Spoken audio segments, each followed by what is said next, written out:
Bismillahirrahmanirrahim. Assalamualaikum warahmatullahi wabarakatuh. Kali ini saya akan menjelaskan bagaimana cara menggunakan Excel Finance. Ya, ini merupakan aplikasi keuangan berbasis Excel yang kali ini Excel Finance ini dikondisikan untuk perusahaan jasa. Di sini ada beberapa sheet yang sudah dibuat, ada beberapa menu, ada sheet home, daftar akun, ada sheet buku besar, ada sheet neraca lajur atau kertas kerja atau juga disebut worksheet, ada sheet laba rugi, ada perubahan modal, laporan perubahan modal, ada sheet neraca, ada laporan arus kas, dan terakhir adalah sheet laporan. Ini merupakan laporan keuangan dalam bentuk grafik ya, dalam bentuk visual, sehingga ini lebih mudah untuk bisa langsung dapat laporan keuangan dalam bentuk visual. Baik, untuk sheet yang pertama ini adalah merupakan inputan untuk data perusahaan. Ini boleh dibilang sebagai sheet pelengkap ya. Nanti di sini bisa diisi namanya, misalnya nama perusahaannya kita isi Sukses Berkah misalnya ya namanya. Nanti silahkan diisi alamat, nomor telepon, email, dan rekening bank yang digunakan biasanya untuk tagihan invoice. Nah, ini nanti sebagai pelengkap saja yang akan digunakan untuk laporan keuangan. Di beberapa sheet nanti sebenarnya diambil hanya nama perusahaan saja sebagai judul dari laporan keuangan. Sheet yang kedua adalah daftar akun. Ya, seperti tadi disinggung, daftar akun ini adalah akun-akun yang biasa dipakai, digunakan di perusahaan dagang ya. Tentu jika akun ini ada yang kurang atau perlu ditambah, itu bisa nanti ditambahkan di sini ya secara manual. Adapun kalau kita lihat secara umum daftar akunnya ini insya Allah sudah cukup ya. Tapi tadi jika kemudian ada yang mau ditambahkan atau kode akunnya mau dirubah, itu silahkan saja gitu ya. Di sini ada dua kolom ya di daftar akun ini, kolom saldo awal debit dan saldo awal kredit. Nah, ini mesti diisi untuk awal periode keuangan ya. Saldo awal debit ini merupakan saldo yang ini biasanya diidentifikasi sebagai aktiva lancar ya. Sebentar nanti saldo awal kredit kita bisa lihat di sini ya, ini untuk akun-akun kewajiban ya, kewajiban dan modal itu nanti masuk di saldo kreditnya ya. Jadi untuk mengisi akun apa yang kemudian ada di debit dan di kredit, ini bisa dilihat di sini ya. Ini ada yang kolom debit, berarti nanti diisi di kolomnya debit, sementara akun di kredit berarti diisi di kolomnya kredit ya. Untuk pos pelaporan neraca ya, untuk pos pelaporan neraca. Misalnya kita ambil contoh untuk saldo awal debit di kas. Ini ceritanya kita baru buka perusahaan. Untuk kas misalnya kita ada modal 20 juta misalnya ya. Terus kemudian kita juga punya bank ya, ada rekening di bank misalnya senilai 30 juta. Nah, ini sudah ada total 50 juta. Nah, nanti di sini ada shadow kuning sebagai warning bahwa nilai dari total saldo awal debit itu mesti sama dengan saldo awal kredit gitu ya. Nah, ini baru di debitnya nih, di kreditnya kita belum isi sehingga agar si total ini seimbang. Nah, biasanya kalau di awal, kalau di ceritanya kita baru modal, maka kas dan bank ini itu merupakan modal ya, modal awal. Berarti di kreditnya kita input di modal ya, ada modal senilai 50 juta ya. Jadi kita ceritanya usaha kita itu dimulai dengan modal senilai 50 juta ya. Jadi modal itu di akunnya kredit senilai 50 juta, sementara di debitnya itu terdiri dari kas 20 juta dan bank ya itu senilai 30 juta. Baik, itu di daftar akun. Berikutnya kita masuk ke jurnal. Nah, jurnal umum ini nanti ada beberapa jurnal, ada jurnal umum dan jurnal penyesuaian ya. Kalau ini contoh jurnal, ini sebagai contekan saja, sebenarnya nanti bisa diisi nih banyak ke sini. Biasanya kalau ada orang finance dan orang admin yang input, misalnya mungkin si orang finance bisa membuatkan contoh-contoh transaksi dengan pasangan jurnalnya ya. Ini sebagai contekan untuk admin yang input, sehingga ini bisa sebagai panduan untuk memudahkan. Di sini ada jurnal umum ya. Jurnal umum kita buat untuk inputan debit dan kreditnya kita buat pasangan ya atau berdampingan. Nah, ini untuk memastikan bahwa setiap ada transaksi maka ada dua yang mesti diinput. Yang pertama akun debit, yang kedua akun kredit. Nah, ini untuk memastikan agar selalu seimbang debit dan kreditnya kita buatkan secara berdampingan ya. Baik, kita ambil contoh misalnya di tanggal 1 November. Nah, untuk input juga di formatnya seperti ini ya. Jadi bisa tanggal garis miring bulan garis miring tahun. Ini agar formatnya terbaca sebagai date. Misalnya ada contoh transaksi pembelian perlengkapan misalnya. Pembelian perlengkapan ya. Pembelian perlengkapan. Akunnya apa di debit? Akun di debitnya adalah perlengkapan. Ya, misalnya nilainya senilai 500.000. Ya. Sementara di akun kreditnya ini akunnya adalah kas ya. Bisa kas kalau transfer bank berarti akunnya bank. Kalau cash itu berarti menggunakan kas ya. Nah, ini kita sudah beli perlengkapan senilai 500.000 dan ini nilai kreditnya saya sudah setting default karena ini mesti sama, jadi kita buatkan selalu sama. Nah, ini untuk memahami secara sederhana atau secara mudah mana sih kalau ada transaksi itu yang masuk ke debit dan yang masuk ke kredit. Nah, itu untuk mudahnya bisa dipahami kalau akun itu masuk ke kita, masuk ke perusahaan, maka itu berarti akun debit. Kalau akun itu keluar dari perusahaan maka itu akun kredit ya. Jadi misalnya di sini ada pembelian perlengkapan, berarti yang masuk ke usaha kita apa nih? Yang masuk berarti perlengkapan, masuk ke usaha kita berarti perlengkapan ada debit. Sementara kita harus bayar, ya artinya ada sejumlah uang yang keluar dari usaha kita, maka itu kemudian kas masuk ke kolomnya kredit.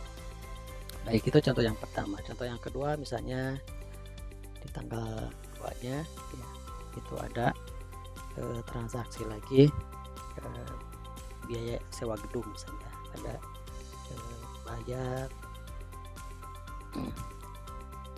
bayar sewa gedung ya.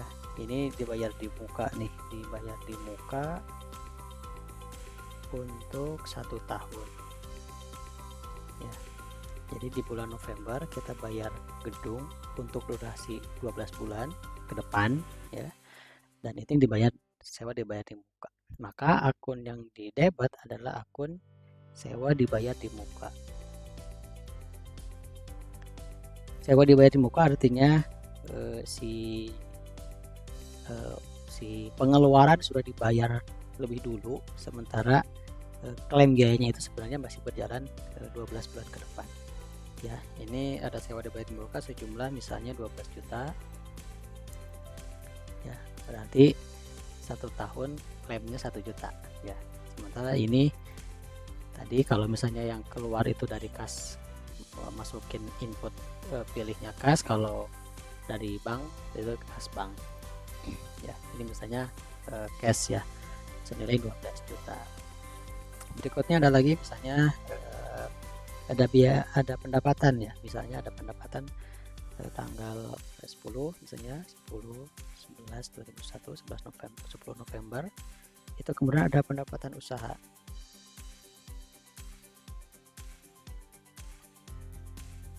Ada pendapatan usaha ini pendapatan usaha akunnya di kas tadi ya. Kalau pendapatan berarti kita dapat uang ya, dapat uang berarti kas itu ada di debit. Misalnya ada pendapatan usaha senilai 15 juta ya. Ini misalnya usaha jasa yang sekali tender itu misalnya dapatnya besar. Nah, sementara di akun kreditnya ini ada pendapatan usaha. Pendapatan usaha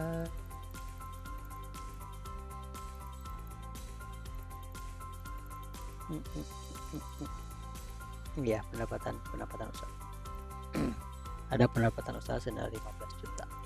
Nah, ini kolom di debit totalnya mesti sama dengan kolom kredit ya.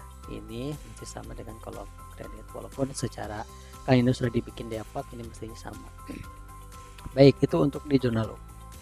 Dan nanti bisa dilanjutkan sampai seterusnya mengikuti transaksi yang terjadi di perusahaan.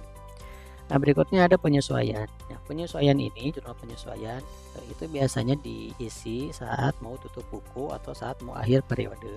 Nah, ini di input untuk akun-akun yang memang perlu penyesuaian. Nah, biasanya akun-akun semacam sewa dibayar di muka, asuransi dibayar di muka gitu ya. Itu biasanya ada penyesuaiannya di akhir periode. Ya, kita ambil contoh yang di sini ya. Ini kan tanggal awal November ada biaya sewa gedung yang dibayar di muka untuk 1 tahun ke depan ya.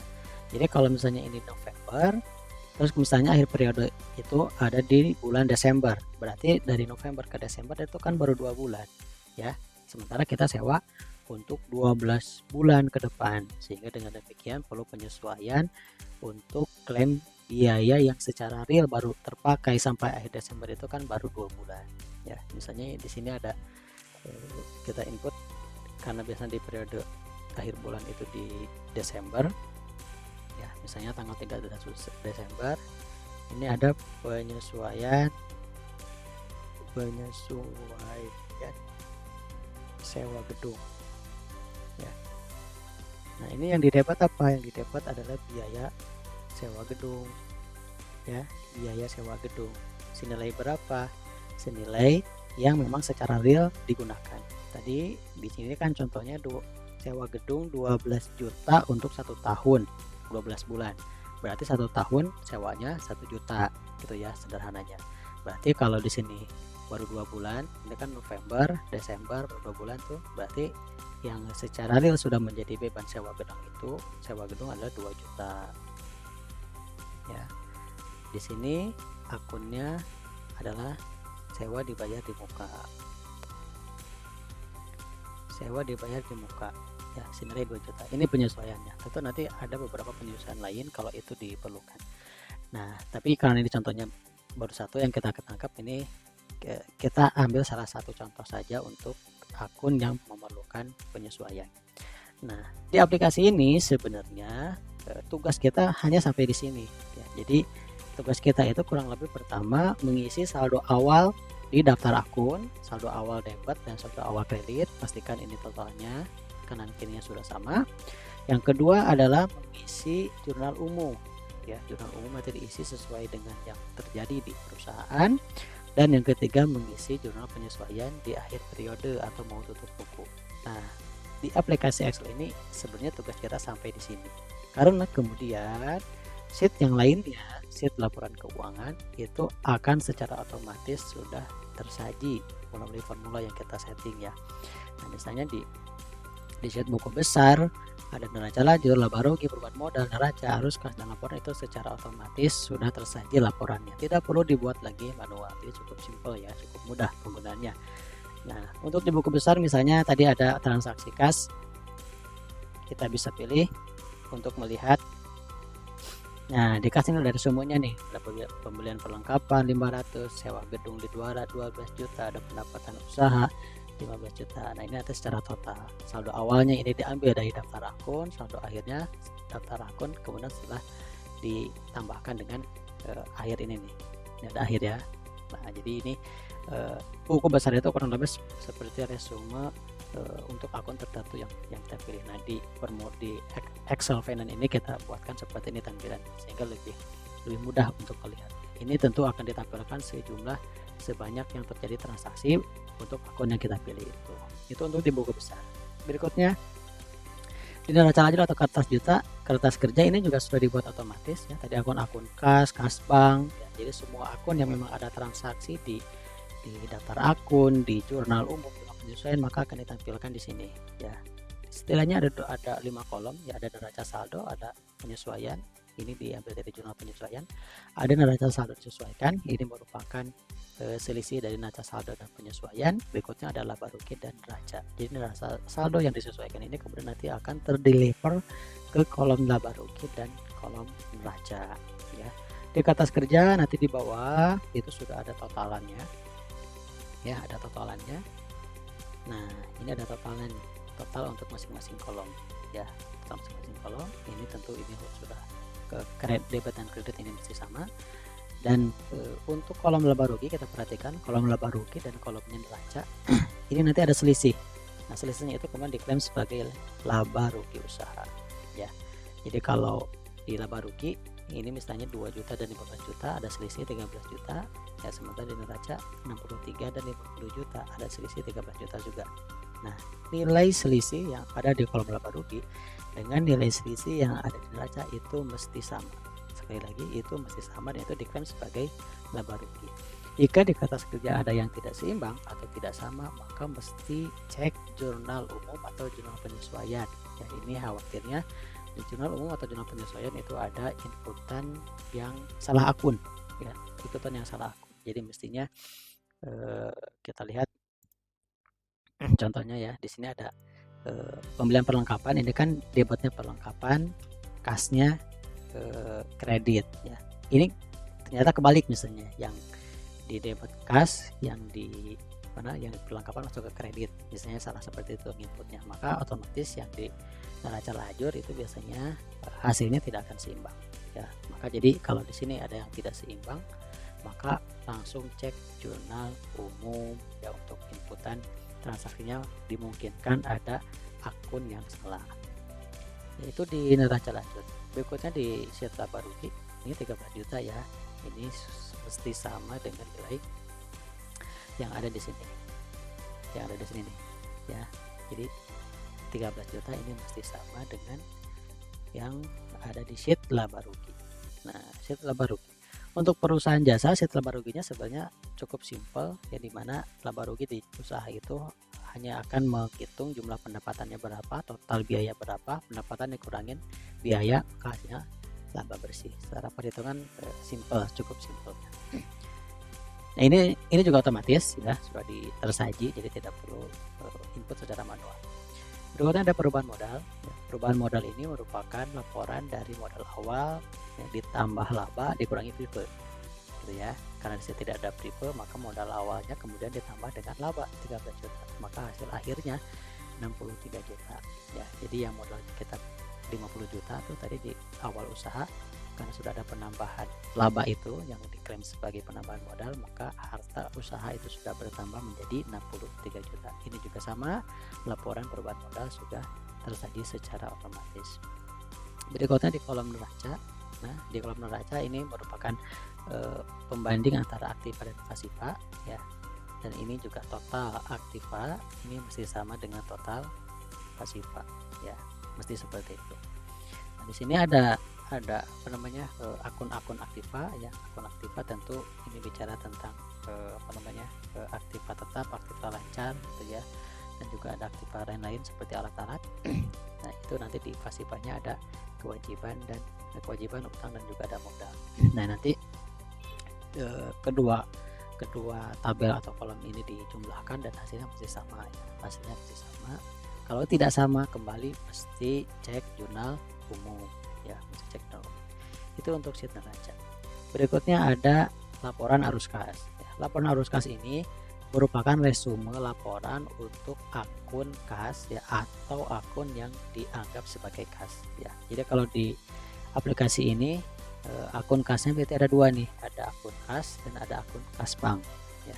Ada akun kas bank. Nah kalau bank ini lebih dari satu, bisa saja kemudian ditambahkan bank 1, bank 2 dan seterusnya, tapi itu nanti diklaim sebagai kas, ya. Jadi resume dari dua akun ini, ya, yang terjadi di perusahaan ini yang terekam di jurnal umum, ya, dan juga jurnal penyesuaian itu nanti akan diresume menjadi laporan arus kas. Nah ini laporan arus kas secara otomatis ya akan tersaji dan nanti akan melaporkan apa namanya kenaikan atau penurunan. Kenaikan penurunan itu nanti pembanding antara saldo kas akhir dengan saldo kas awal. Jika kas akhirnya besar, lebih besar dari kas awal, berarti itu ada kenaikan, ya, atau nilainya positif. Kalau saldo kas akhirnya lebih kecil dibanding awal, berarti itu ada penurunan atau nanti nominal di apa namanya kenaikan kas ini nilainya negatif, berarti ada pengurangan kas ya, kurang lebih seperti ini. Juga otomatis langsung tersaji. Terakhir ada sheet laporan ya, ini merupakan grafik ya, grafik untuk aplikasi ini. Nah di sini tinggal dipilih bulannya berapa sama tahunnya berapa. Di sini juga ada pilihan all untuk bulan ini, berarti akan merekam semua data yang ada di transaksi ini. Jadi kalau bulannya all, tahunnya all, itu berarti semua data yang ada di sini ini nanti akan ditampilkan ya. Ini berarti data total ini merupakan data total dan ini sifatnya statis ya. Karena ini menghitung semua data total ya, maka kalau ini pilihannya all, ini pilihannya all, bulannya all, tahunnya all, berarti nilai di sini akan sama dengan nilai di sini karena ini adalah data total ya. Adapun kalau kemudian kita kita pilih bulannya ya, misalnya kita pilih bulan November aja nih ya, maka dia hanya akan mendapatkan atau menampilkan data-data di bulan November saja, tahunnya tahun semuanya gitu ya. Kalau kita pilih tahun 2001, ini pilihan tahun sudah ada sampai tahun 2030 ya, jadi artinya ini bisa dipakai sampai kurang lebih 10 tahun ya, aplikasi ini. Kalau kita pilih tahun 2021 bulan November transaksinya, maka ini yang terjadi ya, pendapatannya 15, keluarnya 12, 500, masuknya 15 juta. Dan yang akan ditampilkan bulan November ya, juga bulan November aja nih gitu ya. Kalau kita pilih bulan Desember ya, ini pun kemudian nanti akan ditampilkan. Nah, bulan Desember nggak ada pendapatan, yang ada hanya biaya saja. Ini kan sampelnya tadi baru sedikit, tentu kalau datanya banyak itu data yang akan ditampilkan akan lebih variatif ya, akan lebih terlihat grafiknya gitu ya, kalau data yang ditampilkan itu cukup banyak. Ini juga sudah jadi otomatis, dan ini cukup mudah dalam memahami laporan keuangan karena ini dibuat dalam bentuk visual grafik. Nah, kurang lebih seperti ini penjelasan di aplikasi Excel Finance ya. Mudah-mudahan ini bisa membantu keuangan usaha Anda lebih baik, lebih mudah, terutama untuk membuat laporan keuangan ini bisa lebih cepat. Dan laporan keuangan ini juga sudah standar perusahaan, laporan perusahaan, jadi ini cukup untuk digunakan baik perusahaan besar, perusahaan menengah ataupun perusahaan kecil gitu ya. Baik, terima kasih dari saya sebagai pembuat dari aplikasi ini. Nah, ini juga nanti bisa dilihat detailnya di www.aplikasiexcelpractice.com. Jika ada yang berminat mau order, silakan juga hubungi nomor yang tercantum di www.aplikasiexcelpractice.com. Terima kasih. Wassalamualaikum warahmatullahi wabarakatuh.